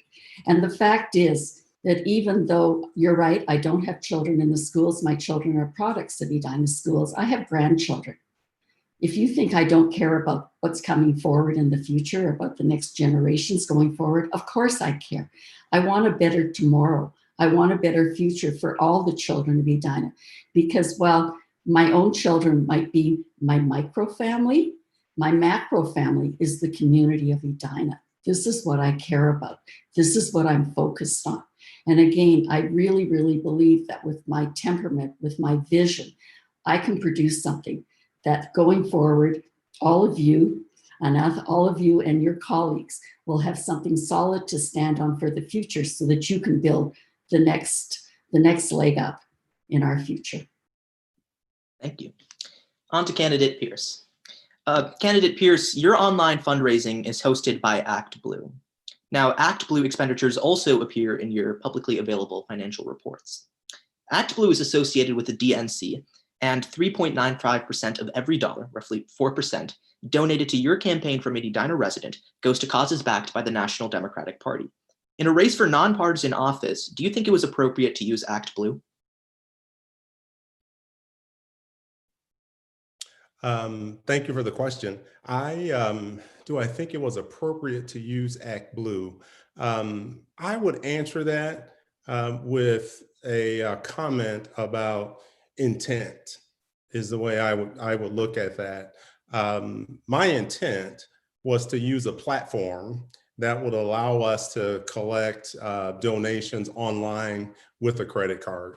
And what I actually did is I looked at others' websites of other politicians to see what they used. And so that's actually how I ended up using ActBlue. I wasn't necessarily thinking about the DFL. I actually looked at a couple of independent candidates. I looked at some DFL candidates, and I did look at some GOP candidates.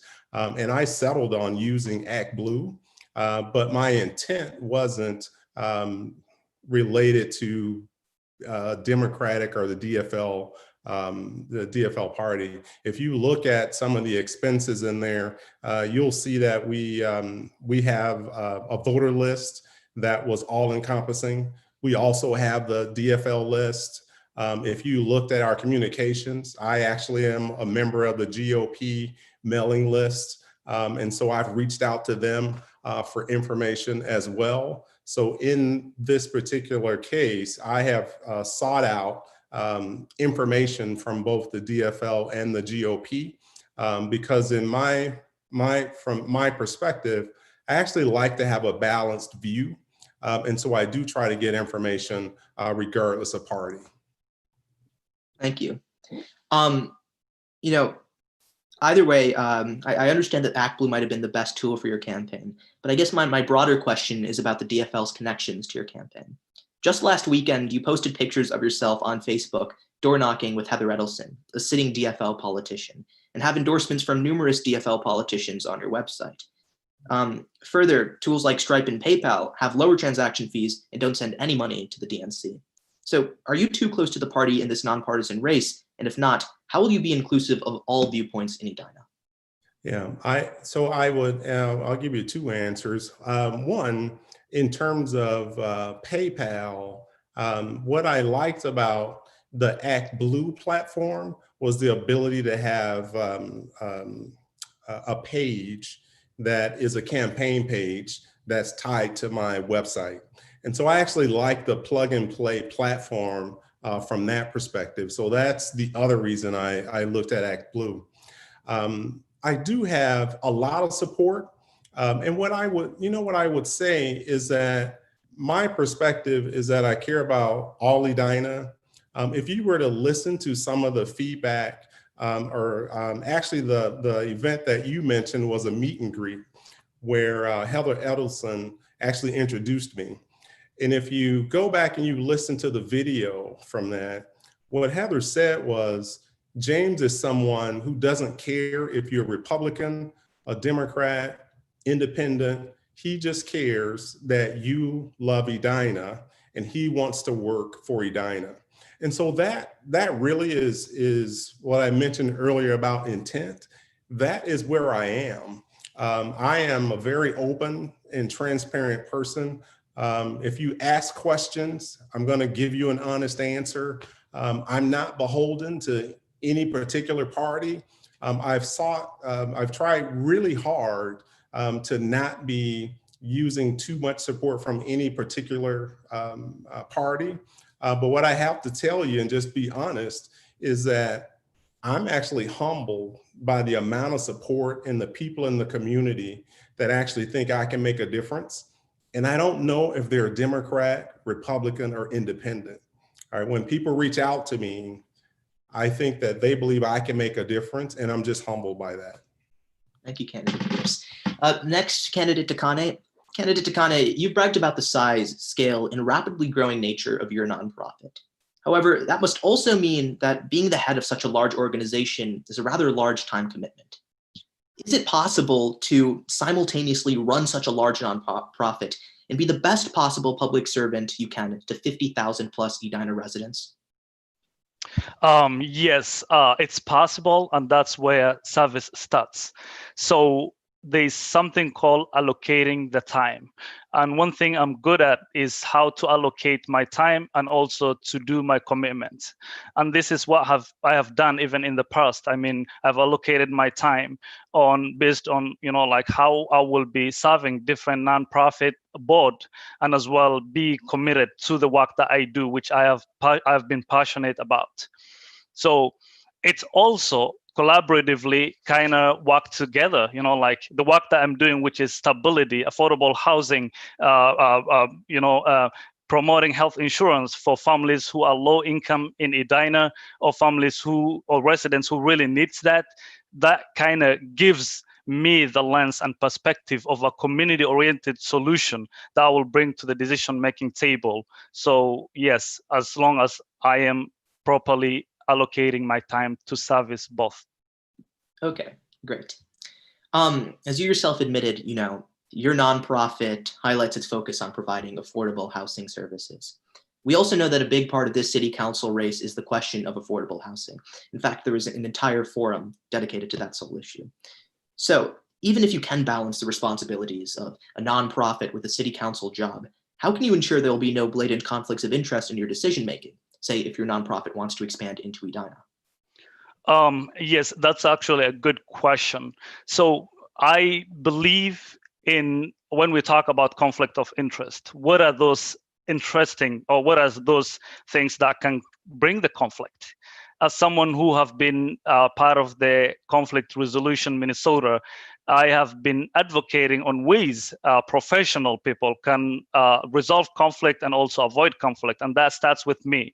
You know, like what are the services that we're doing? The services that we're doing is an individual based, where we help people find stability, especially right now in COVID. People need rental assistance. In my campaign, I was taking my time off to help mothers who have been calling me. They are due for eviction, and I have been helping submitting application. Prior to this forum, I've helped 3 mothers in Edina fill out the application for rental assistance. And those are the services that are essential and critical, as long as it's not something that we are, like, let's say, contracting services, or affordable housing services are being contracted with the city.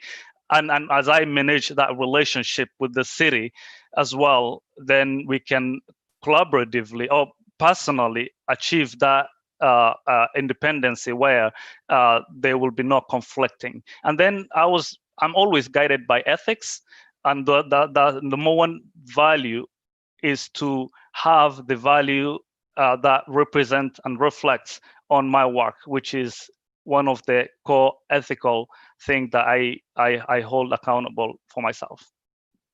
Thank you, Candidate Dekani. And finally, Candidate Kitui. Candidate Kitui, you've run for this office before and lost. I hope I don't seem uncouth when asking this, but what makes you think you still have something to offer the people of Edina when they've already rejected your candidacy in the past? Thank you. I already have run and lost, but I truly believe I didn't lose because I did very well being a first-time runner and not having the benefit of name recognition. It was a lack of infrastructure. There's so many things, and here's where I like to say democracy works when all of us are involved. Systemically, our political landscape is intentionally designed to keep some of us out. So when I say I lost, I don't believe I really lost. I just made headway. And I truly believe that I have a very good chance this time around because I have learned the tools of the trade to run a successful campaign. Simple things such as the networks you have to contribute to your campaign. I would like to get money out of politics, but it is a necessary evil to be able to run a successful campaign. Last time, that was a major deficit on my part. I did not have a ground game to get the networks in the community to contribute to my campaign and therefore run a successful campaign. And that was a major handicap. So I truly believe that I'm going to be able to do very well this time around, having learned from my last experience. Thank you. Awesome. Now, even if you are able to build up the infrastructure, when we look at the candidates that won, it's fair to say that they're more moderate than you. And in many ways, your campaign today resembles your campaign from 2 years ago. So do you have anything new to offer the people of Edina that they haven't already heard from you from a policy standpoint? I truly believe my platform is exactly identical to the last time because it hasn't been addressed. And that's passionately where I come from. From deep down on my conscience, affordable housing is a real issue for many of us. And I would like someone to advocate. When I look at the current council member, they are softballing affordable housing. They came to the realization that that was an issue in 2015 and tried to ramp up. And truly to date, I think 66 West is the only fully built out additional affordable housing that have come to play. So I would like to be the voice that meaningfully move that forward. And so I run on the same issue because there are still people who are concerned about that issue and need to be addressed in a very meaningful way. And we do lack a political will to address that. So that's why I ran. Thank you.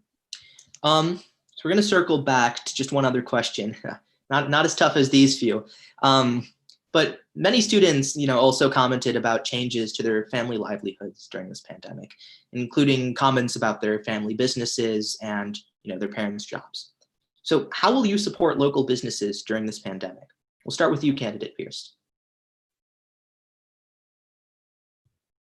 Yeah, thank you for the question. I think that in this time, it is definitely impacting all of us, but specifically to businesses, there's funding, and I think the mayor talked about this earlier, the CARES Act. My wife is actually working on a committee that ensures that those funds get to the businesses that need them. And so I think one of the things that we have to do is make sure that we are providing funding to buoy our local economy. I've talked about that a little bit in other forums.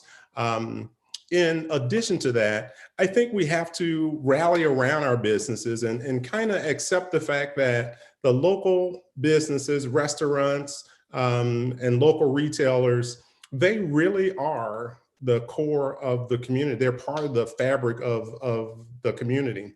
And so we should look at things that we might be able to do to just rally around them, patronize them in order to help provide additional revenue in this time. One of my biggest concerns is that as we go into the winter, we thought we'd be in a much better place with COVID. We may not be. And so I think we're going to have to look at things like that in order to buoy our local economy. Thank you, candidate Pierce. Candidate Katui. Yes, when it comes to supporting local business, I believe we are going to still be in a trying moment. I was talking to someone else who talked about a retailer on 50th and France, and it's our #1 retailer who generates lots of revenue for the city, but they are in pain in terms of even their employees. They've had to lay off staff.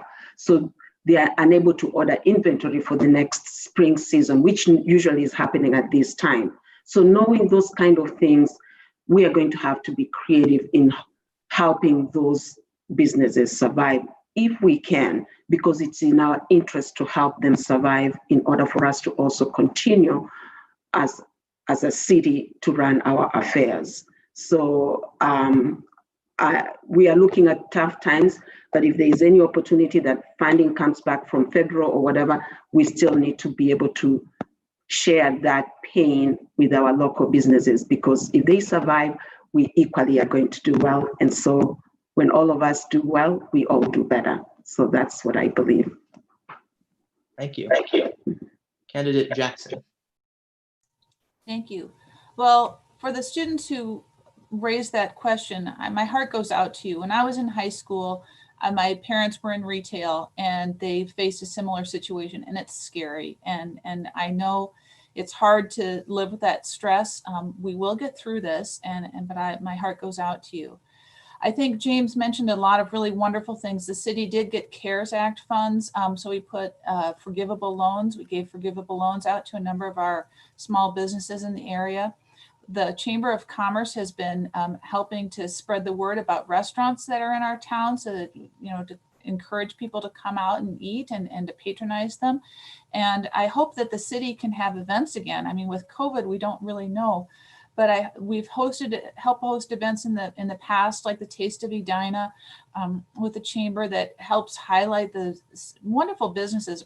Shopping in Edina is fun, and we want to protect and support our small businesses here, restaurants, retail, service businesses.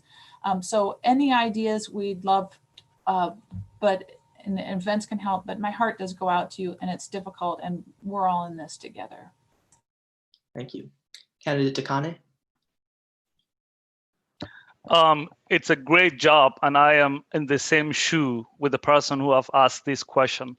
Me and my brother are small business owners. We own a small consulting farm. But believe me, COVID have impacted us that we don't even operate. And I understand that pain.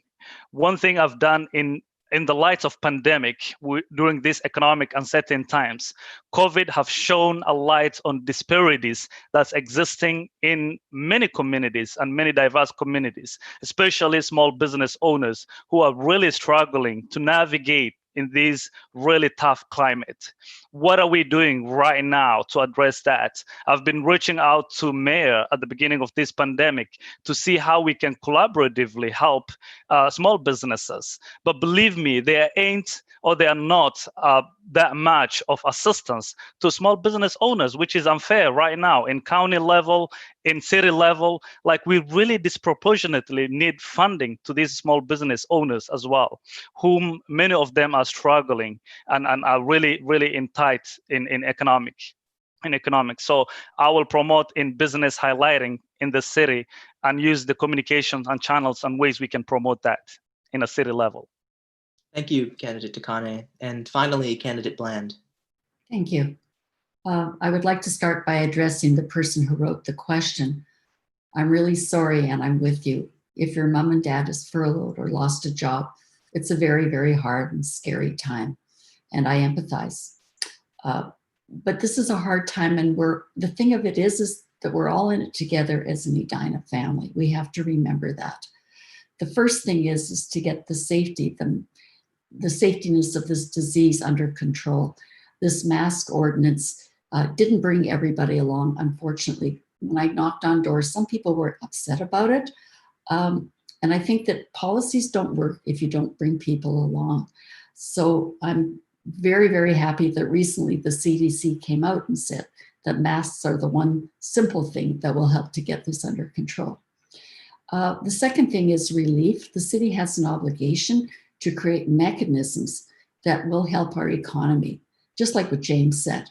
One of the things I suggested at the Chamber of Commerce meeting was that to create a loyalty program in Edina for our small shops, retail, our restaurants, that people would subscribe to and people would patronize, just like Amazon does. And I think that might gain some traction in our community. And I think it would help give a higher profile to the businesses in Edina that need our support. The loans aren't every part of this. I think we need all of us to pitch in. Thank you very much. Thank you, Candidate Bland. We're going to do concluding statements, so 90 seconds for each candidate, and then one other question, which you'll see shortly, I guess. This time we'll start with Mr. Alberg, and so let me share my screen again.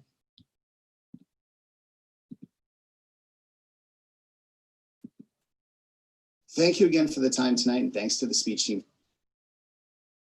for allowing me to send this video. And congratulations and good luck to my fellow candidates as we approach Election Day.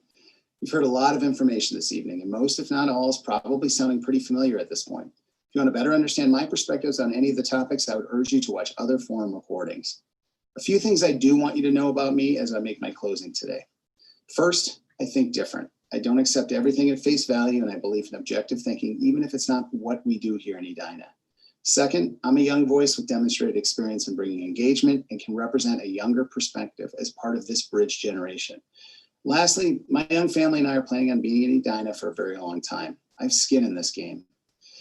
I want to bring a creative and critical thinking to the council, not an insider's perspective, a true resident's perspective. I want to challenge the current process of buy-in from the top down and replace it with an organic, resident-driven, bottoms-up approach. My experience rooted in grassroots efforts in the community can help me accomplish this. As I mentioned, I also want to provide a fresh, younger perspective for other families like mine who are going to help shape the future of the community and will live in the wake of today's decisions. This bridge generation I represent needs places like Edina to call home, and we need to start speaking to them from a position of firsthand experience. I have that experience. Thank you again, and I would appreciate your support in my bid for City Council. Log on to albergforcouncil.org to learn more. Have a great night. Awesome. So I guess thank you to Mr. Alberg for that. Next, we'll move to Candidate Takane. Again, this was a really informative and amazing forum, and thank you all for organizing this. As I said earlier, I am a millennial, someone with a working class background, a really energized voice that will bring so many ideas and solutions to the City Hall. I am a father of two beautiful daughters who call Edina a home, and I want to work for you and for your children and for everyone that lives in Edina so that I can bring all voices together to collaboratively work together to improve policies. And I want to leave you today with this great and amazing quote from Maya Angelou. My mission in life is not merely to survive, but to thrive, and to do so with passion, with humor, with compassion, some with style as well. As you can see tonight, my style is on top. And that's why I'm unique of all candidates. I want to bring perspective and ideas that will represent you all. And again, you can visit my website, which is ukasha4edina.com. That's UKA4edina.com. Support this young voice and also vote for Ukasha Dekane in this upcoming election. Thank you, Mr. Dekane. Next, we'll move to candidate Jackson. Thank you. And thank you to the Edina Speech and Debate Team. This was really a wonderful opportunity and just fantastic questions. And thanks to everybody who submitted questions and who watched tonight. Edina is a really unique city. It's just the right size to have the excitement of a lot of things going on, but still a small town feel. I've lived in big cities, I've lived in small cities, and to me, Edina is just right. And I hope that going into the future, we keep it that way. I've worked with student commissioners a lot, and they'll all tell you that I don't sit idly by and wait for people to talk to me. I call on people. I reach out to people. I've been out. I've gone to every door in Edina in this campaign. It's really important to hear from people and to hear their input. I listen to people who agree with me. I listen to people who disagree with me, and we all work together in the end. And this has just been a great, I've been engaged across the community, and I've got a lot of relationships, and I'm always making new ones. And so it's very important to be together and to work together and to build our future. So go to carolynforedina.com for more information, but together we can build a bright future for our city. I'm Carolyn Jackson, and I ask for your vote. Thank you so much. Candidate Pierce. Again, thank you to the Edina Debate Team, to my fellow candidates, and to all of you who are streaming this at home. In my closing, I'd like to share a bit of my personal story. I'm from Montgomery, Alabama, and I graduated from George Washington Carver High School. This was the only predominantly African-American high school in Montgomery. It happens to still be located across the street from the final campsite during Dr. King's Civil Rights March from Selma, Alabama, to the state capitol. The march took place in 1965, before I was even born. My senior year, 22 years after the march, my high school counselor told me I would never get into any college and I should just learn a trade because that's what's best for Negro boys like you. Now think about that. I graduated from a high school where people literally camped out to hear Dr. King speak about equality and justice for all. And yet more than 2 decades later, my white high school counselor tried to dissuade me from going to college because I was Black. He didn't know that both my parents and my sister had already earned master's degrees. I don't even think he cared that I was a really good student. Now I share this because we need you. We need you to continue to fight for a better America. Change burns like embers, but embers need a catalyst to keep the fire burning. Every generation stokes the fire and drives a little bit of change. And the next generation drives a little bit more change. The question is, how much change will your generation drive? Some of you are not eligible to vote, but your right to vote is critical. Your right to vote is precious. It makes our democracy work. We need you to embrace your role in democracy and keep fighting for change. Thank you for this opportunity. And if you're more interested in my campaign, you can find me at pierceforedina.com, and I ask for your vote. Thank you. Thank you, Candidate Pierce. Candidate Bland. I want to begin by saying thank you for the opportunity to participate this evening. I am the one candidate who has stressed the fact that I am independent and apolitical, because that's what being on the city council is supposed to be. I'm aligned with Edina, true and right. That is foremost what I care about. This is what I'm devoting the next chapter of my life to. A seat on the city council is meant to be nonpartisan. I'm running for the council because I believe in accountability over politics. If elected, I will work to ensure the difficult questions are being asked at each step of the process. I'm running for the council because I believe in consensus over politics.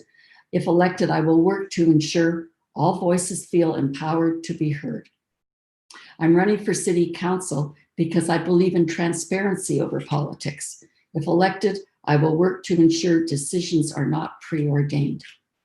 I'm running for city council because I believe in research, data, and science over politics. If elected, I will work to ensure that decision-making incorporates and relies on solid policy analysis. I'm running for city council because I believe in equality over politics. If elected, I will work to ensure that discrimination has no home in Edina. I welcome you to look at my website, bland2020.com. I ask for your support and your vote. And again, I thank you very much for this opportunity. Good evening. Thank you, Candidate Bland.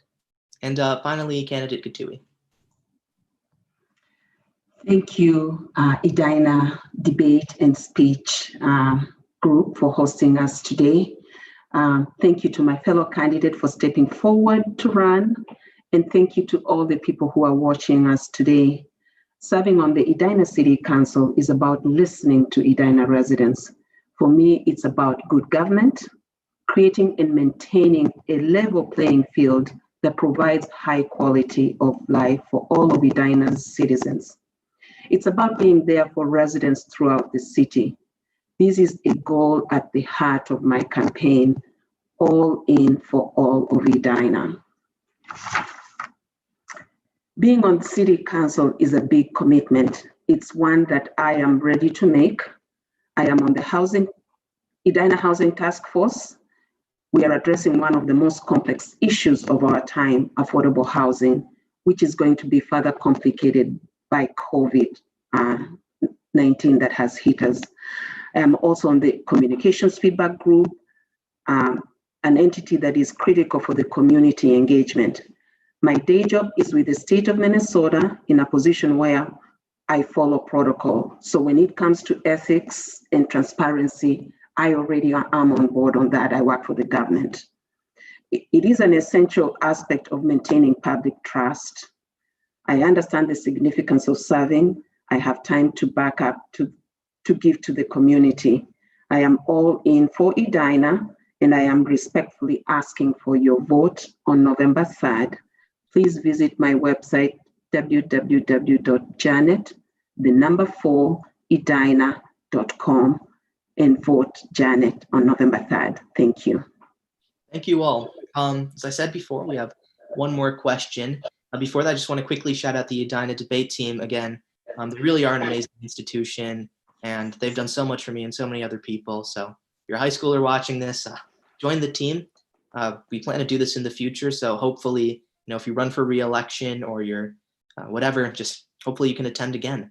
And I'll pass it off to Abby, who will ask this final question.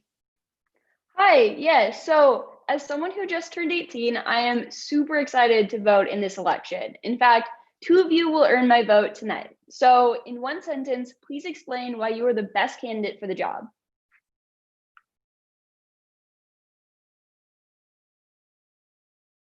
Oh, sorry. We'll go in the same order as last time. So Candidate Takane, you can start out. Yeah, congratulations, Abby, for being first-time voter. And I'm really excited. It's really a great question. The reason why I am unique of all candidates, first of all, I bring credentials, which are more of community development and environmental studies. I I'm someone who believes in community assets building and community talents.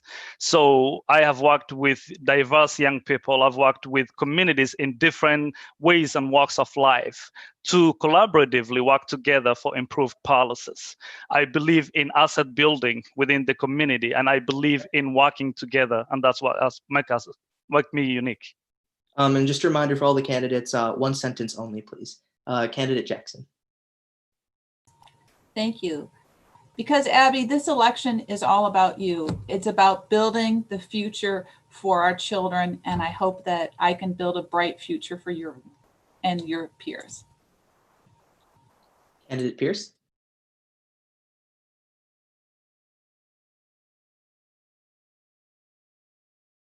Sorry about that. I couldn't find the mute. I vote for me because I'm a pragmatic leader, and I believe that all voices matter, including all young voices. Candidate Bland.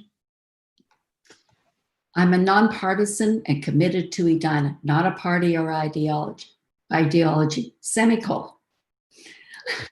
I think it's funny to say, okay. Anyways, I've lived here the longest and I have the fullest perspective. Thank you. Thank you. And Candidate Katui. I ask for your vote, Abby, because as a candidate, I present unique opportunities. As a renter, as a single parent, I understand some aspects that really are missing at the council, and I would be the right candidate to serve at this moment of change. Thank you. Thank you all so much. This has been really incredible debate, and I enjoyed listening to you all and hearing the diverse set of perspectives. Yeah, so I guess I'm going to stop the live stream. Thank you so much. Thank you, guys. Thank you. Thank you very much. That was awesome. It was. Yeah. Great. Thank you very much. Yeah. Thank you so much. Thank you. Well done, everybody. Very well done. Thank you. I think you guys should be up. Pleasure to listen to everybody. Great. Awesome. Yeah. On these Zoom calls, it's hard to leave. Ananth, we'll wait for you to log us off. How about that? Okay, awesome. Best of luck on the election. I'm going to end the meeting now. And All right. All right. Thank you.